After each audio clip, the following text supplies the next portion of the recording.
कथा से भरा, उनके पावन चरित्र का अपने लोग श्रवण करते हैं, इससे भक्ति बहुत घनीभूत होती है।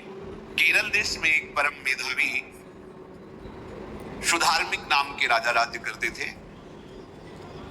धर्म पूर्वक चलना, प्रजा का पालन करना और भगवान नाम जप करना, शास्त्र विधि से बिल्कुल कभी प्रतिकूल एक भी आचरण जीवन में नहीं किया। तो उनके यहाँ महाभागवत चंद्रहास जी का प्रादुर्भाव होता है। भगवान के भक्तों का जिस कुल में प्रादुर्भाव होता है, वो कुल, वो ग्राम, वो नगर, वो देश परम पूजनीय हो जाता है। ये महाभाग्यशाली मूल नक्षत्र में प्रकट हुए। लौकिक में अमंगल माना जाता है और भाव में देखो तो मूल कौन है? नक्षत्र भगवान। ऊर्ध्वमूल मधा शाखा उत्सतम प्राहुरभ्यम, सबके मूल कौन है? श्री भगवान। किस नक्षत्र में पैदा हुए? मूल में, भगवत स्वरूप। और लोक में माना जाता है कि मूलन में पैदा हुआ है लड़का, अमंगल है, कुछ नष्ट ही होगा, संसार बड़ा विचित्र है। जैसे बालक रोता है ऐसे उनकी आवाज निकली, कृष्ण कृष्ण। बड़ा आनंद हुआ सुधार्मिक राजा को कि हमारे कोई महाभागवत पधारा है, क्योंकि ये भजन करके पूर्व जन्म में श्री भागवती की स्थिति प्राप्त की कि अबोध अवस्था में ही श्री मुख से कृष्ण नाम निकल रहा है। आनंद उत्सव मनाया जा रहा है। राजा है, राजकुमार प्रकट हुआ, और दूसरी बात वो स्वयं भक्त है और भगवान का ऐसा भक्त जो जन्म लेते ही कृष्ण नाम उच्चारण किया। ये आनंद ज्यादा दिन टिका नहीं। रोज बधाइयां हो रही, आनंद उत्सव मनाए जा रहे। शत्रु पक्ष के राजाओं ने मिलकर का यही अवसर है, आक्रमण कर दिया जाए और केरलाधिपति का सब पूरा महल घेर करके कोई एक भी न बचने पावे। शत्रु पक्ष के राजाओं ने घेर लिया, आसपास से राजा और सैनिकों ने घेर लिया। अब वो असावधान थे, आनंद में पुत्र हुआ है, बधाइयां, कोई संभावना ही नहीं थी। गुप्त रूप से शत्रु पक्ष के राजाओं ने आक्रमण करके घेर लिया। अब राजाओं की कई सेनाएं और इनकी असावधानी पूर्वक आनंदमयी वृत्ति में कोई पहले से पता हो तो तैयारी करते, तत्काल आक्रमण को रोकने का प्रयास किया, पर असफल रहे। इनके सैनिक भी मारे गए, राजा भी मारे गए, राजमहल को घेर लिया गया, कोई भी एक भी बच के न जाने पावे। तो राजमाता जिनसे चंद्रहास जी का प्रादुर्भाव हुआ था, उन्होंने धाय मां को कहा कि मेरे पुत्र को बचाने में तुम समर्थ हो, मेरे तो प्राण नहीं बचेंगे, अगर ये लोग नहीं मारते तो मैं अपने पति के शव के साथ सती हो जाऊंगी। पहले ऐसी धार्मिक निष्ठा माताओं बहनों में होती थी कि धाय मां ने विचार किया कैसे बचा सकती हूँ, आसपास तो सब सैनिक घेरे हुए हैं। तत्काल उसने विचार किया कि अगर हम इनको राजकुमार की तरह ले जाती है तो हमें भी मारा जाएगा और इनको भी मारा जाएगा। देखो कितनी विपत्ति जन्म लेते ही। कोई प्रश्न कर सकता है कि महाभागवत जिनके घर में प्रकट हो तो वहां धन वैभव सुख संपत्ति बढ़नी चाहिए, यहाँ तो जन्म से ही जैसे वहां माता पधारी, ये क्या है? तो श्री भगवान स्वयं कह रहे हैं, यस्य तुष्टो हम पार्थ वित्तम तस्य हराम्यहम करोमि बंधु विच्छेदम सच कष्टेन जीवति। हे अर्जुन, मैं जिस पर बहुत प्रसन्न होता हूं, आप अपने ऊपर भगवान को बहुत प्रसन्न करना चाहते हैं, बहुत प्रसन्न करने में ये है, देख लो, कह रहे जिस पर मैं बहुत प्रसन्न होता हूं सबसे पहले उसका ऐश्वर्य नष्ट करता हूं। फिर क्या करता हूं? फिर बंधु बांधवों का, फिर क्या करता हूं? असाध्य रोग उसके शरीर में। बोले महाराज जी तुम प्रसन्न हुए हो कि पूरे के पूरे नाराज हो गए हो? बोले यही मेरी प्रसन्नता है। क्या? माया का नाश। अब एकमात्र भरोसा केवल भगवान का, दूसरा कोई। ये सबको पसंद नहीं आएगा, सब तो उस भगवान की भक्ति चाहते हैं कि अगरबत्ती धूपबत्ती तन मन धन सब तेरा स्वामी, क्या लागे मेरा, पर अंदर से कह रहे सब तन मन धन सब मेरा, क्या लागे तेरा। ऐसे तो चलेगी भक्ति। लेकिन कई बार सत्संग में पीछे हिताब में कहा था कि भगवान को रिझाकर लोक मांगोगे तो चैन से रह लोगे, और अगर उनसे प्यार करने की बात मन में ठानी कि बस मुझे केवल आपकी आंखों में आंखों मिला करके जीवन व्यतीत करना है, मुझे और कुछ नहीं चाहिए, तो फिर लाडले आपको दुशरिया का कोई आश्रय रहने नहीं देंगे। ध्यान रखना, जितने दुशरिया होंगे तो ये बर्दाश्त हो तो कदम आगे बढ़ावे, बहुत प्रसन्न हो जाओ ठाकुर हम पे। तो कह रहे यस्य तुष्टो राम पार्थ वित्तम तस्य हराम्यहम करोमि बंधु विच्छेदम सच कष्टेन जीवति। जितनी श्वासें रहेंगी भयंकर कष्ट मैं उसको व्यतीत करने के लिए दूंगा। ये दंड नहीं है, ये पुरस्कार है। अनंत जन्मों का हिसाब बराबर करके कहीं इसकी वृत्ति मेरे से हट न जाए, ऐसे घेरे में डाल के अखंड चिंतन करवा के सजे जय जग उच्चरे। जाको करत श्याम सहाई, प्रथम बरनो कृपा क्रम हो विषय मूल गवाई। कुल कुटुंब बल वित्त हीनो दीन के दुखदाई, आपने को करजु लीनो आप ही अपनाई। कह रहे अब मैं वर्णन करता हूँ श्याम सुंदर जिस पर कृपा करते हैं उस पर कैसा बर्ताव करते हैं। बोले सबसे पहले उसके विषय भोगों का नाश कर देते हैं, फिर दूसरी कृपा कोई परिवार का कोई मित्र कोई रिश्ते नातेदार उसकी तरफ देखेगा भी नहीं, फिर ऐसा दुख प्रदान करते हैं कि केवल एक भरोसा रह जाता है, एक भरोसा, एक बल, एक आस विश्वास, बस नाथ आपके सिवा हमारा कोई नहीं। बस वहीं से जो चमत्कार प्रकट होता है, त्रिभुवन में कोई उसकी समानता नहीं कर सकता जिस पर ठाकुर की कृपा है। पर इस कृपा को हजम करने के लिए इसीलिए संत संग किया जाता है कि पहले से वो तैयार कर देते हैं। जैसे आर्मी की ट्रेनिंग होती है ना, ट्रेनिंग के बाद भी बॉर्डर में लगाया जाता है, ऐसे ही संत जन ये ट्रेनिंग देते हैं। अब जो टिके तो टिके, नहीं तो घर बैठे जाके। अगर टिक गया तो गुरु मेहरबान, तो चेला पहलवान, भगवान भी परास्त नहीं कर सकते। उसमें ऐसी सामर्थ्य आ जाती है कि हर प्रभु के द्वारा दिए गए विधान को हंस करके स्वीकार कर लेता है। और ऐसा नहीं कि उसको कष्ट होता है, ये लोक भाषा में भगवान कह रहे हैं सच कष्टेन जीविता, नहीं तो जिस चिदानंद में वो सुख भोगता है वो ब्रह्मा को भी नहीं प्राप्त है जो भक्त को प्राप्त होता है। भक्त का वैभव दिव्य होता है, चिदानंद में होता है। ये तो पापियों के पास भी वैभव है, रुपया पैसा कुटुंब परिवार। भगवान के दास के पास जो वैभव होता है वो अचिंत्य है, तुम चिंतन भी नहीं कर सकते, ऐसा वैभव होता है। धाय माने सेविका का रूप तत्काल लिया, जिससे पोछा झाड़ू लगाने वाले, और कुछ दोने पत्तल डाले, उनके नीचे चंद्रहास जी को डाला, ऊपर से करके इसे माथे पे रख के निकले। सैनिकों ने पूछा इसमें क्या है, तुम उनका राजघराने के दोने पत्ते जूठे दिखा। ऐसे नीचे किया तो देखा सब ऊपर जूठन पड़ा। चल निकल जल्दी, भाग यहाँ से निकल। बस वो भागी, बचा ले गई। वो कुंतलपुर पहुंची और वहां के जो मंत्री दृष्ट बुद्धि थे उनसे प्रार्थना की कि मैं सेवा कला में बड़ी प्रवीण हूं और ये मेरा पुत्र है, अगर आपकी कृपा हो जाए तो कुछ समय के लिए हम आपकी सेवा में, महल सेवा में रहेंगे, हमारे पुत्र का पालन पोषण हो जाएगा। उनकी परीक्षा ली गई तो राजघराने की सेविका थी, परम प्रवीण थी, पर उन्होंने ये परिचय नहीं बताया। विधि विधान से राज्य की सेवा में प्रवीण दासी पाकर उसको अच्छा लगा, ठीक है आप रह सकती है। अभी चंद्रहास जी 3 वर्ष के ही थे कि दायमा पधार गई और ये हर समय कृष्ण कृष्ण कृष्ण कृष्ण कृष्ण नाम इनके चलता रहता था। अब जो उनका दुलार करने वाली थी धायमा, वो भी पधार गई तो कौन उनकी तरफ देखे, पर बहुत ही गौर वर्णन, बड़े ही सुंदर। अब वो गलियों में भटक गई, निकाल दिया महल से जब धायमा मर गई, क्योंकि धायमा की सेवा कारण उनको रखा गया था। 3 वर्ष के बालक गलियों में, तो कोई भी माँ देखती उनको तो कोई उनको वस्त्र पहना देती, कोई भोजन करा देती। ऐसे ही भगवान के भक्तों की बड़ी विचित्र लीला होती। यहाँ चंद्रहास जी को जो भी माता बहन देखती कुंतलपुर के गलियों में, तो कोई वस्त्र, कोई स्नान करवा देती, कोई काजल लगाती, कोई भोजन पवा देती। परम हंसों जैसा जीवन कट रहा है। कृष्ण कृष्ण कृष्ण कृष्ण। 14 भुवनों में जिनकी अव्याहत गति है, जो सबको देखते रहते हैं, श्री देवर्षि नारद जी। ये कृष्ण कृष्ण बोलता है बालक और इसका हरि के सिवा कोई नहीं। एक दिन एकांत में बैठे हुए थे बालक चंद्रहास जी, नारद जी पधारे हैं, भाई जी से मिले हैं। स्वप्न में कितने महापुरुष मिलते हैं जो भजन ठीक से करते हैं, वे बड़े बड़े महापुरुष आकर के उपदेश करते हैं। ये त्रिकाल सत्य हैं, कोई ऐसा नहीं है कि ये कहानी है, अभी है। जहां आप भगवत चिंतन करेंगे तो आपको परिचय बड़े बड़े महापुरुषों का मिलने लगेगा। नारद जी आए तो देखा आंख बंद किए हुए चंद्रहास जी कृष्ण कृष्ण कृष्ण कृष्ण कृष्ण ऐसा उच्चारण कर रहे हैं। त्रिकालज्ञ सर्वज्ञ नारद जी ने देखा कि ओहो, इतना छोटा बालक और कृष्ण कृष्ण बोल रहा है। नारद जी ने स्पर्श किया दुलार करते हुए, सुनो आंख खोलो। आंख खोल के देखा श्री देवर्षि नारद जी।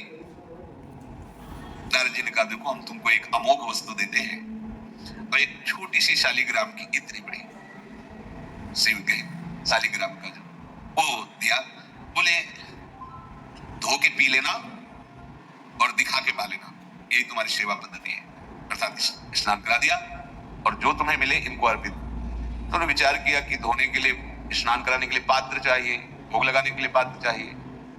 तो जैसे कोई पान की बीड़ी नहीं, तो ऐसे कपोल में शालिग्राम को रखे रहते हैं। पात्री नहीं, कोई सिंहासन ही नहीं, यही धुल गए। चरणामृत अंदर जा रहा, जब पाएंगे तो ये पा लेंगे साइड में से करके निकाल के। तो यहाँ कपोल में रखते छोटे से शालिग्राम चंद्रहास जी, और उपदेश किया भगवान के मंत्र का। जब कोई भगवत प्राप्ति के लिए चलता है तो भगवान ही गुरु रूप से प्राप्त होते हैं, वहां तक तुम्हें पहुंचा देते हैं या उन महापुरुष को आपसे मिला देते हैं। जब कोई भगवत प्राप्ति के लिए जहां चलता है तो ये भगवान अपनी तरफ से कृपा करते हैं। ये दृष्ट बुद्धि के जो महल में धायमान ने इनका आश्रय स्वीकार करवाया था, उसके एक पुत्र थे मदन जी, वो बड़े भागवत थे, और एक पुत्री थी जिसका नाम था विषया, वो बड़ी सुंदर थी, अभी छोटी अवस्था की थी। मदन जी का स्वभाव था भक्तों को भोजन पवाना।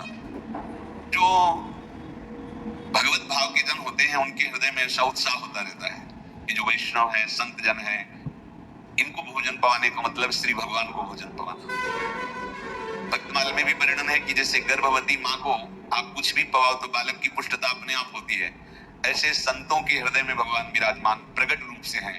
जब हम संतों को भगवत भाव से भोग पवाते हैं तो साक्षात भगवान ही पाते हैं। और मदन थे भगवत भाव के, तो उन्होंने बुलाया बड़े बड़े भक्तों को और ब्राह्मणों को।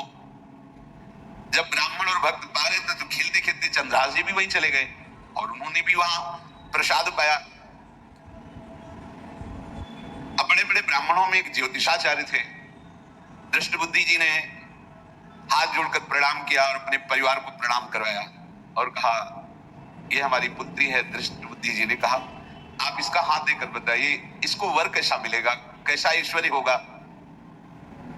दृष्ट बुद्धि मतलब दुष्ट बुद्धि, ऐसा ही था। पर बड़ा विचित्र खेल है, इसकी बुद्धि एकदम विपरीत, और पुत्र महाभागवत, भगवान का खेल है। वो भक्ति विरुद्ध और पुत्र भागवत। उन्होंने कहा वर, ऐसे दृष्टि डाली चंद्रहास जी वहीं, वो है इसका वर। वो ऐसे धाय का एक दासी का लड़का हमारी पुत्री का वर बने। बोले शायद आपने ध्यानपूर्वक रेखा नहीं देखी, वो हम देख लिए, यही है तुम्हारी पुत्री का वर। दृष्ट बुद्धि ने विचार किया कि भिखमंगा हमारी राजकुमारी पुत्री का दूल्हा बने। पंडित जी को तो दक्षिणा दी, विदा किया और सैनिकों से कहा घर से निकलने न पावे बालक, क्योंकि ज्योतिष पक्की, ज्योतिष शास्त्र सत्य है पर उसका सम्यक ज्ञान होना चाहिए। भला मुझ सम्राट के मंत्री की पुत्री, महामंत्री है दृष्ट बुद्धि, और ये एक भिखमंगा कैसे हो सकता है। बड़ा हृदय में जलन हुआ, ये तो बड़ी अपकीर्ति और दुर्भाग्य का विषय होगा, इसी को मरवा डालते हैं, काम खत्म हो जाएगा। निश्चय किया और जल्लादों को बुलाया और कहा, ये बालक जो पंगत में भोग पा रहा है इसको ले जाओ और जंगल में मार के, और इसका कोई अंग हमें काट के दिखाओ कि हम मार, मतलब पक्का मार देना है। क्योंकि वो इतने सुंदर थे, इतने सुशील थे, इतने प्यारे लगते थे कि कोई भी मारने के लिए था। इसीलिए उसने शर्त रखी, इनका अंग काट करके हमको प्रमाण में दिखाया जाए कि मार दिए गए हैं। चांडालों ने हाथ पकड़ा चंद्रहास जी को, चंद्रहास जी का स्पर्श करते हुए उनको ऐसा दुलार होने लगा हृदय में, जैसे माँ को अपने बच्चे से दुलार होता है। स्पर्श करते, दरस परस अगनाश, भक्त का स्पर्श ही पापों का नाश कर देता है। वो दो जल्लाद आपस में कहने लगे, भाई जीवन हो गया लोगों को मारते हुए, कभी कोई पढ़ने का काम नहीं। ये देखो भक्त संघ का प्रभाव। इस सुकुमार विशाल नेत्र, कैसा सुंदर बालक जो हमारे चित्त को चुरा रहा है, इस दुष्ट बुद्धि मंत्री ने आदेश किया मारने का। भला इससे क्या बिगाड़ा इनका, क्यों मारना चाहता है। देखो वैसे तो माँ पापी है ही है, क्योंकि जल्लाद घर में जन्मे हैं, पूर्व जन्म के पापों के अनुसार इस जन्म में न जाने कितनों को हमने काटा है। पर पता नहीं क्या हो रहा है, मेरे हृदय में ऐसी हिम्मत नहीं आ रही कि इस बालक को मैं मार सकूं। दूसरे ने कहा, फिर अगर उसको तुम नहीं मारोगे तो तुम मारे जाओगे, कुछ तो करना पड़ेगा। नहीं नहीं, इस छोटे से बालक से क्या किसी को नुकसान। एकांत जंगल में ले गए और कहा, तुम जानते हो तुम्हें किस लिए बुलाए हैं। चंद्रहास जी बालक थे, 5 वर्ष की आयु हो गई थी, तो उनका मुझे पता नहीं कि आप क्यों लाए। बोले, हम जल्लाद हैं, तुम्हें मारने का हुक्म दुष्ट बुद्धि ने दिया है, मारना तो पड़ेगा ही तुम्हें। हमारी इच्छा नहीं कि मारे, बस हम तुम्हें अंतिम बात पूछते, तुम्हें कुछ भी पसंद हो, कुछ भी, तो तुम तुम कहो हम तुम्हारे लिए ला के देंगे, जो तुम्हें चाहिए बोलो, पर हमें वध करना पड़ेगा तुम्हारा। तो उनका मुझे कुछ और नहीं चाहिए, बस थोड़ा सा समय चाहिए। यदि आप मारना ही चाहते हो तो थोड़ा हमारी पूजा है हम कर ले, इसके बाद मार लीजिए। आपको तो बल है, अस्त्र है, मैं तो बालक हूं। उनका हाँ, हम तुम्हें समय देते हैं, तुम किसी को पुकार भी सकते हो, जो तुम करना चाहो कर सकते हो। चंद्रहास जी का मुझे मृत्यु का भय नहीं, बस कुछ समय दे दे। पूरा महाभारत हो गया था, टिटिहरी के अंडे नहीं फूटे थे। वो एक टिटिहरी का, तो टिटिहरी एक पक्षी होती है ना, टे टे करके उड़ती है, तो उसके अंडों के ऊपर एक हाथी का घंटा हो गया, गिर गया ऐसे। सब पूरा महाभारत में सब नष्ट भ्रष्ट, वो अंडे वैसे सुरक्षित। तो जो प्रभु भारत युद्ध में राखे भरवी अंड, सोई मुंह को राखे जो राखत ब्रह्मांड। मैं तो अनाथ हूं, श्री कृष्ण के सिवा कोई मेरा है नहीं, मैं किसको पुकारूं? मेरा आश्रय तो एकमात्र वही प्रभु है। और निकाला शालिग्राम, यही सिंहासन है शालिग्राम का। भगवान के भक्तों की अपार महिमा है, क्या सेवा। वहां कोई पंचपात्र गंगा जल सब थोड़ी है, लेकर बस आंसुओं से अभिषिक्त कर रहे हैं। प्रभु मुझे तो कोई ज्ञान नहीं कि आपकी सेवा कैसे की जाती है, मैं तो अपने मुख में ही आपको रखता हूँ। अब मेरे जीवन का अंत होने जा रहा है, बस मैं यही प्रार्थना करता हूँ कि मैं आपकी ही समीप पहुंचूं, आपका ही स्मरण करूं, आपसे कभी विलग न हूं, एक भी वृत्ति आपसे कभी विलग न जाए। श्याम मुरली मनोहर ललित त्रिभंगी ध्यान करते हुए आंख खोली और इशारा किया, काट दो मुझे। जल्लादों ने जब देखा आंसू चल रहे हैं ऐसा, वो बैठ गए अस्त्र रख के, कहने लगे भाई तुम मुझे मार दो, भले भले वो दृष्ट बुद्धि मुझे, मैं इस बालक को नहीं मार पाऊंगा, मेरी हिम्मत नहीं है, कुछ भी हो मेरा वध हो जाए, पर मैं इस बालक को। गिरे मुरझाई दया आए कछु भाए भरे, धरे प्रभु और मति आनंद शोभिनी है। उती छठी आंगुरी सो काट लई दूषण हो, भूषण ही भयो जाई कही सांच चीनी है। जब नेत्र का इशारा हुआ कि वध कर दो, तो जो बधि मारने के लिए आए हत्यारे थे वो आनंद से एकदम प्रफुल्लित हुए, कहा मैं नहीं मार पाऊंगा तुम्हें। तो एक ने कहा देखो एक उपाय मुझे दिखाई दे रहा है, इस बालक में विशेषता तो है ही, पर इसके पैरों में देखो, बाएं पैर में एक छठी अंगुली भी है, किसी किसी की होती है, गांव में तो कहते छंगू या छंगा, जिसे होता है ना गांव में छंगा, मतलब 6 अंगुली। बोले इसको अगर काट लेते हैं तो प्रमाण भी सत्य, जिसकी कसम खवाएगा मैं खा लूंगा कि ये चंद्रहास जी की है, और मैं मार दिया। अब कौन इस बालक को ढूंढेगा, जंगल में छोड़ देते, अपनी तो सामर्थ्य नहीं। बधिकों ने, जल्लादों ने ऐसा ही किया और जाकर अंगुली दिखा दी, मैं बालक का वध करके आ गया हूं। उनको यह कि लाखों बार इन्होंने वध किया तो संशय का कोई रिश्तेदार थोड़ी है, वो तो बालक है, उसको मारने में क्या, हाँ ठीक है मार दिया गया। अब वो जो चले गए तो अंगुली जो कटी थी उससे रक्त प्रवाह हो रहा है। कृष्ण कृष्ण जगन्नाथ वासुदेव जनार्दन, हे कृष्ण हे जगन्नाथ हे वासुदेव हे जनार्दन, ऐसे नाम उच्चारण करते हुए मूर्छित हो रहे हैं चंद्रहास जी। वो छोड़ करके जल्लाद चले गए। चंद्रहास जी भगवान का स्मरण कर रहे हैं। बकाया महत्व सबके अंदर होता है, दुष्ट से भी दुष्ट के अंदर भगवान के भक्तों का महत्व होता है, क्योंकि सबके हृदय में भगवान विराजमान है। अब चंद्रहास जी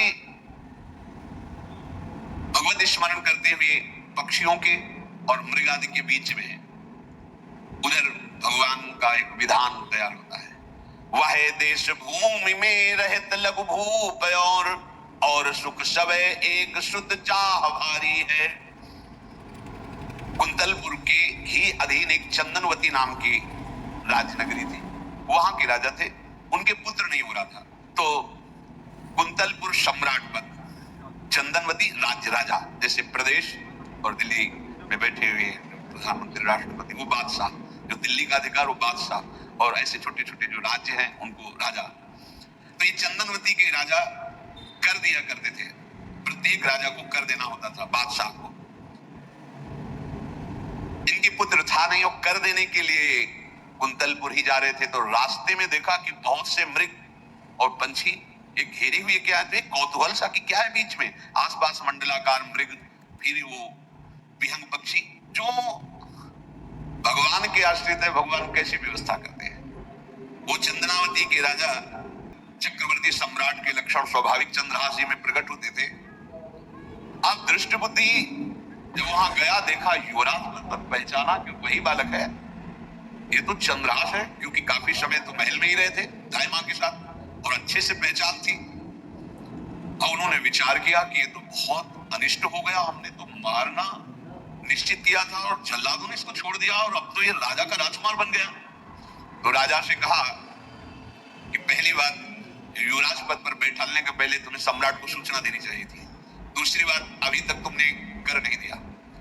जानते हो कि अगर सम्राट का भाव बदल गया तो एक क्षण में तुम्हारे राज्य को नष्ट कर दिया जाएगा। तो राजा ने हाथ जोड़कर चंद्रावती के राजा ने कहा, महाराज आप ही अब हमारी रक्षा कर सकते हो। तो उसकी दृष्टि चंद्रहास पर थी, इसको मरवाना है, क्योंकि पंडित ने बताया था यही पति मिलेगा। अरे तो अब तो आनंदित होना चाहिए कि अब तो राजा बनेगा, अब तो बढ़िया है। लेकिन चंद्रहास जी को यदि आप सम्राट के पास भेज देते हैं और सम्राट निश्चित प्रसन्न हो जाएंगे चंद्रहास को देख के, तो वो तुम्हारे इस अपराध को क्षमा कर देंगे। युवराज पद दे दिया और भेंट नहीं दी, कर नहीं दिया महीनों से, तो ऐसा करो चंद्रहास जी को भेज दो। राजा ने स्वीकार कर लिया। और पहले लोग बिल्कुल धर्म से चलते थे, कहीं भी अधर्म का लेश नहीं। एक चिट्ठी लिखी दृष्टबुद्धि ने और चंद्रहास जी से कहा खोल के पढ़ना नहीं, मेरे पुत्र मदन को देना जाके, और मदन तुम्हें फिर आगे का कार्य सम्राट से मिलाना, माफी करवा देना, ये सब करवा देगा, पर ये चिट्ठी तुम रास्ते में खोल के नहीं देखना। वो वैसे भी किसी का पत्र खोल के देखने का धर्म नहीं कहता। अगर कोई पत्र दे तो नहीं किसमें क्या लिखा है, नहीं, या तो हिम्मत नहीं है, इतनी धैर्य नहीं है तो मत लो। अगर धैर्य है तो हाथ में लेकर जहां तक पहुंचाना वहां तक पहुंचा दो, नहीं तो वो कार्य ही मत लो। ये अधर्म है कि आप बीच में उसको खोलकर पढ़े। पहले लोग बहुत धर्मात्मा होते थे, एक एक बात धर्मयुक्त होती थी। चंद्रहास जी को चिट्ठी दी, चंद्रहास जी ने पत्र को अपनी पाग में खोस लिया और कुंतलपुर के लिए चले। अब इनका किशोर अवस्था में प्रवेश हो चुका था। एक सुंदर कुंतलपुर के बाहरी रमणीय बगीचा था, वृक्ष बहुत सुंदर सुंदर, पुष्प वाटिका भी, बड़ा मनोरम लगा।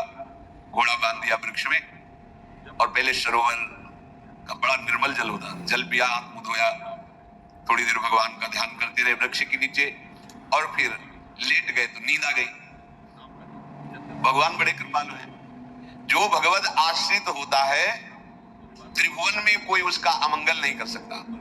अपनी सहेलियों के साथ दृष्टबुद्धि की वही राजकुमारी जिसके साथ इनका ज्योतिषाचार्य ने कहा था यही पति होगा, वो अपनी बहुत सी समान अवस्था की जो किशोरियां थी उनके साथ हो, और ये राजवाटिका थी, इसमें घूमने के लिए आई। तो घोड़ा देखा तो उसने कहा यहाँ किसी का घोड़ा कैसे आ सकता है, हमें लगता है कोई यात्री इसमें प्रवेश कर गया, उसको पता नहीं होगा कि राजवाटिका है। वो अपनी सहेलियों के साथ घूमते हुए उसी वृक्ष के नीचे पहुंची। जा चंद्रहास नौ किशोर अवस्था, और जो भगवान का भजन करते हैं उनमें एक विशेष आकर्षण होता है जो साधारण आदमियों में नहीं होता। वो कैसा भी रूप हो से मतलब आकर्षण होता है, ऐसा लगता है इनके समीप बैठे रहे, इनको देखते रहे, इनकी बातें सुनते रहे, उनमें भगवत आकर्षण होता है। आंख मूंदी हुई शोर देखते ही पूर्व विधान के अनुसार उसका चित्त लुट गया। इतना सुंदर नौ किशोर अवस्था, ने